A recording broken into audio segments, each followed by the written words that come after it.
A D.C. homeowner claiming an Airbnb guest has overstayed their welcome and will not leave. Roshane tried everything, gave her a 30-day notice to vacate, called police, went to court, and even offered Romero $2,500 to sign a paper admitting she's not a tenant and to get out. Romero signed the document but didn't budge. Shocking to me that you would abuse a system like that. Right. While all this is going on, Romero's social media shows her living her best life on trips. Oh, this chick. In court, it was revealed that Shadija tried to push Roshane off a ladder, took the utilities out of the homeowner's name and put it in her daughter's name, tampered with cameras, requested that Roshane pay her back for the food lost when the power was turned off. Oh, and she asked the judge if she could question Roshane as a hostile witness. Although it's been almost 3 years since Kevin Samuels has gone, the lessons that he left for both men and women still ring loud, true, and clearer than ever before. And there was no bigger warning than winter is coming, especially coming for women who chose fantasy over accountability, who chose independence over family, and who chose their ego over cooperation. And we had the unique opportunity to watch this play out each and every night on his live stream. But today, we have yet another episode which proves him right. So let's sit down, let's break this down together as a family, and let's get active. Without further ado. All of the responsibilities are on me, and I can't get into my property. There's a leak in the property. The water bill is escalating. I can't get in there to see what's going on. A D.C. homeowner claiming an Airbnb guest has overstayed their welcome and will not leave. In this story you'll only see on 7 News, we're digging into D.C. law, finding out there's not much that homeowner can do. Our Washington, D.C. reporter Felicia Ashley spoke with the homeowner and tried to speak with the alleged squatter.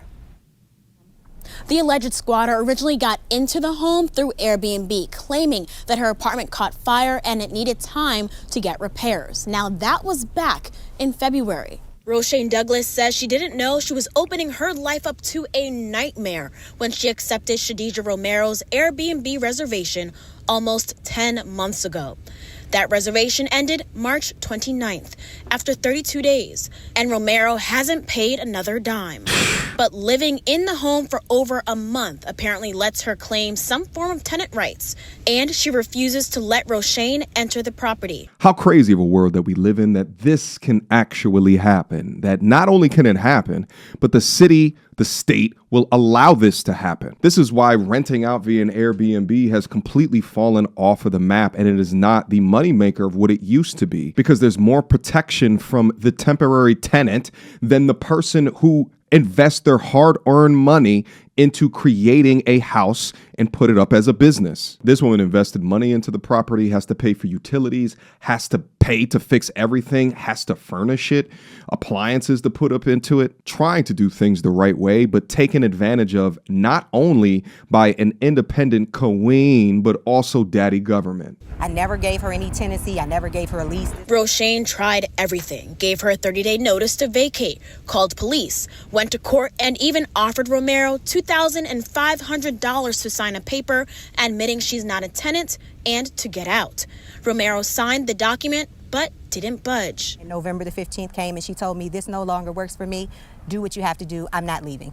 Whoa. I went to the police with my order, and they said there's nothing that they can do, that I need to go to court, which I've done, and I do not have a court date until December the 11th. Roshane put this sign up on her home so police and neighbors would know Romero was not authorized to be there.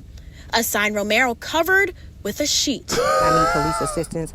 I was there when police helped Roshane cut it down. You lying. While Romero hid inside.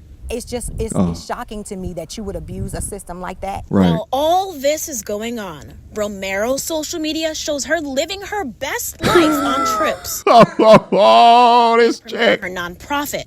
And Roshane is left paying thousands in attorney fees, the mortgage, and utilities for a home she can't even enter. I tried to get some answers from Romero, who was clearly inside the home, but she never came to the door. When a person walked out to her car, they didn't want to talk to us either. Y'all already know I had to go to the Instagram, and of course, as the story is blown up, she has now privated her Instagram account, and she's privated her Threads account, and of course, she says about my business. Well, you need to get into the business of paying your goddamn Airbnb rent. But I went to her website, and there she is. There goes the boss bee queen, out here faking a soft life, taking trips on the state's expense, while actively destroying another person's real life in the process. How do you even go to sleep at night knowing what it is that you're actively doing? But this is what unchecked privilege looks like. This is what loud, wrong, and strong looks like. This is what looks like when you feign cooperation with a man and choose to commit to a life of crime and wreck another person's livelihood with your bullshit. Roshane is waiting now for her court date next week, where she's hoping the judge's decision will allow U.S. Marshals to force her unwanted guest out once and for all. For now, reporting from Northeast D.C. This is awful. Alicia Ashley, 7 News.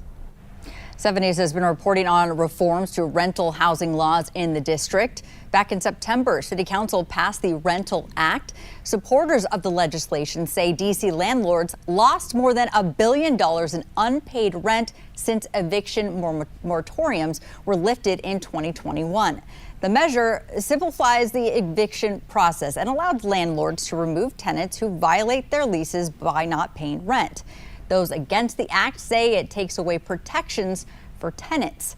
Our investigative reporter John Barr has been following the Rental Act. You could read what's in that measure right now on WJLA.com. New at 6 and only on 7 News. We are now hearing from the woman accused of taking over an Airbnb in Northeast D.C. The homeowner reached out to 7 on Your Side for help after that woman refused to leave. Our Washington, D.C. reporter Felicia Ashley is now live outside the home. Felicia, you have a lot of updates on this case. A lot, and it all happened as we were out here working on this story. First, you can see the homeowner was able to board up the home, but the guest was able to get back in. In addition to that, though, I was able to speak with the person the homeowner is accusing of squatting in her home. She stopped us as we were outside doing the story and invited us in. The police allowed her to hire a locksmith and break in. She gave them no documents. She gave them no court orders. She gave them no lease. She just came and said, I'm locked out. This is taking me somewhere where I'm not trying to be. Right. I'm trying to stay on the right, but for somebody to she got packages delivered. Do. Everybody has a breaking point. I went back to the property today and saw child services show up because Shadija brought her daughter into the home while there was no power or electricity inside. Whoa. Police also showed up because the homeowner's truck went missing after Shadija got back in the house. And when Shadija cracked the door open to get a package, I saw what appears to be a candles and essential oils business inside. This is unbelievable. That led to a virtual emergency hearing today. In court, it was revealed that Shadija tried to push Roshane off a ladder, took the utilities out of the homeowner's name and put it in her daughter's name, tampered with cameras, requested that Roshane pay her back for the food lost when the power was turned off. Oh, and she asked the judge if she could question Roshane as a hostile witness. I was with Roshane as she attended the hearing from her car outside the home. And the sad part is, I feel sorry for her. I really do. But your problem is, I can't help you. But I do truly feel sorry for her and her child and all of this. And I have a big heart, and this is the outcome of me having a big heart. But I really hope somebody can help her, but you can't do it at my expense. I don't have it. Right. If the judge doesn't give me some release, I'm gonna lose my property because I can't pay $4,000 a month and my other bills and my responsibilities like this. Right. There's no recourse for me. What I think is so interesting about this story as well, like besides knowing that the chick is pushing down ladders as she's trying to write, like that's wild. But also through the teachings and the life lessons of this is what's going to happen when winter comes. It's not just impacting men seeking relationships with these unhealed, crazy as hell women, but it's also women that are impacted.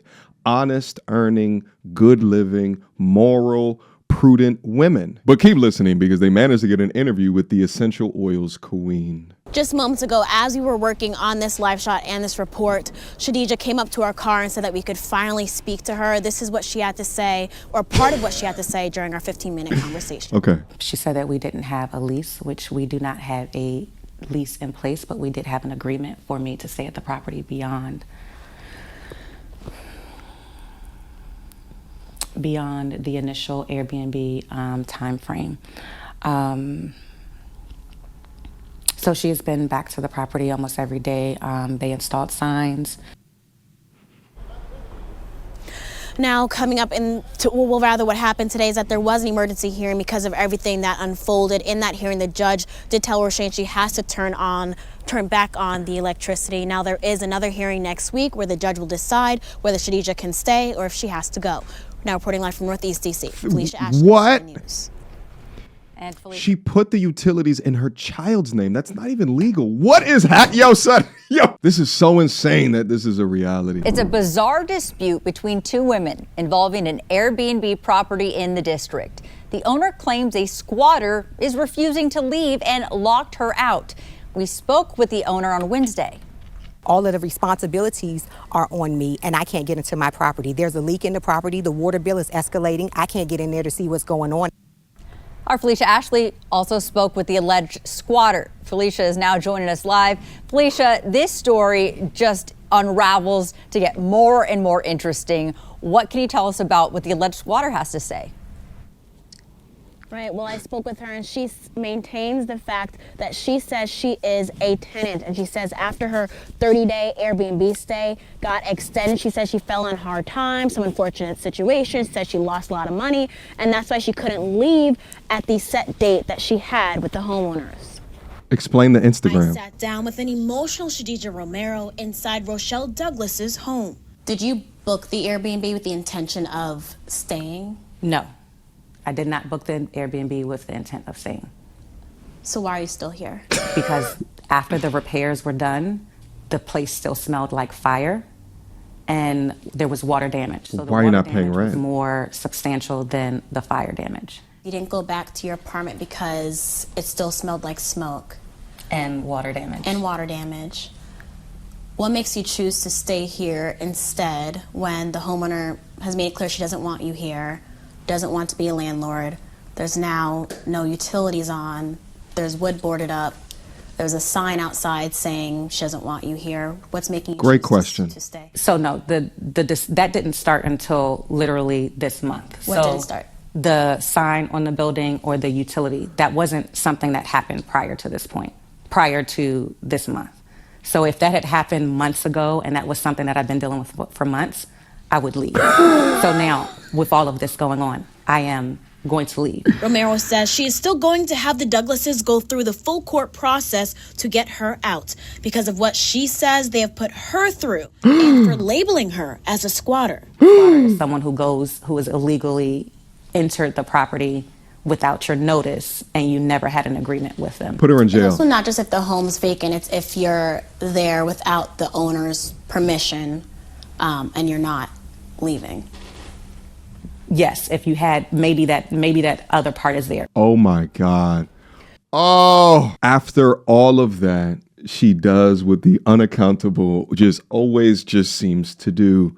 Take literally no accountability, but also plays the victim, because how dare you label me exactly what I am, which is a squatter. To have the audacity to try to move the goalposts to say, well, I needed a couple of more months of this sign in front of my home for me to understand that I should leave. Meanwhile, unless the young lady went to ABC News, she would still be in here, but only because of the pressure of a platform. And I guess now the court system, is she even thinking about moving? And chances are she's done this before. She seems experienced at being a pathetic loser. There is no good faith reason why you would force a person to become a landlord for you while also cutting off communication, ignoring that landlord, changing bill names, and not offer to pay a damn cent while you live a lavish Instagram highlight lifestyle. Imagine renting a car and just keeping that car because your original car is still broken. The difference there is that the state does not have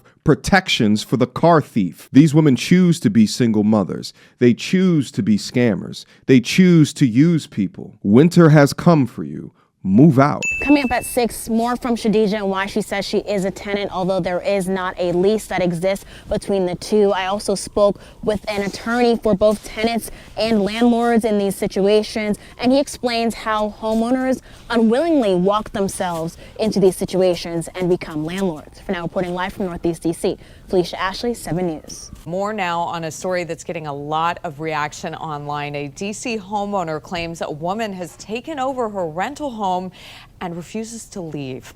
And up until now, she's run into one legal brick wall after another. So joining us now is Aaron Sokolow, a DC-based lawyer who specializes in landlord and tenant cases. Okay. Aaron, thank you so much for being with us. Thanks for having me. Talk to us about this, because this has just been a wild story, and it's raised probably the biggest question is, how is squatting even allowed to happen? So in theory, squatting is not legal and the homeowner should have some remedy. The problem is in the logistical way that a homeowner can get a remedy. And what you're describing in this case that you've been reviewing is that there's a dispute.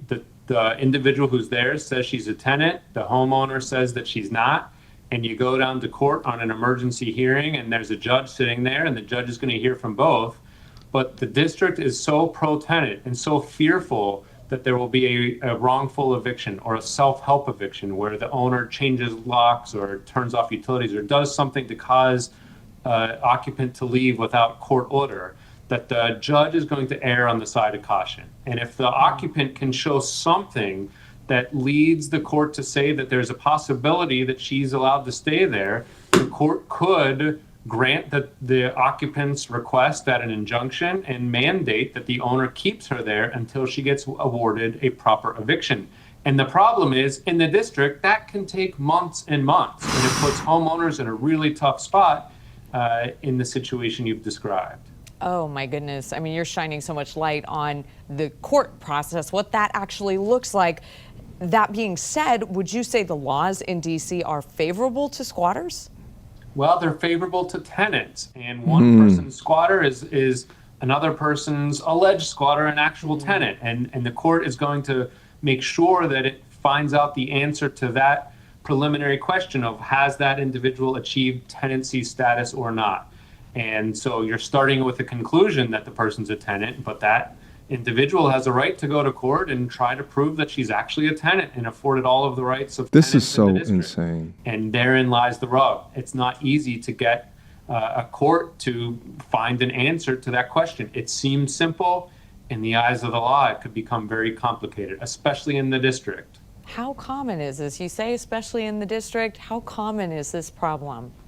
I have personally been involved in a handful of these over the years. So it's not every day that you see it. It's certainly a worst case scenario, but I've seen it before. So it's not a unicorn. It's something that comes up.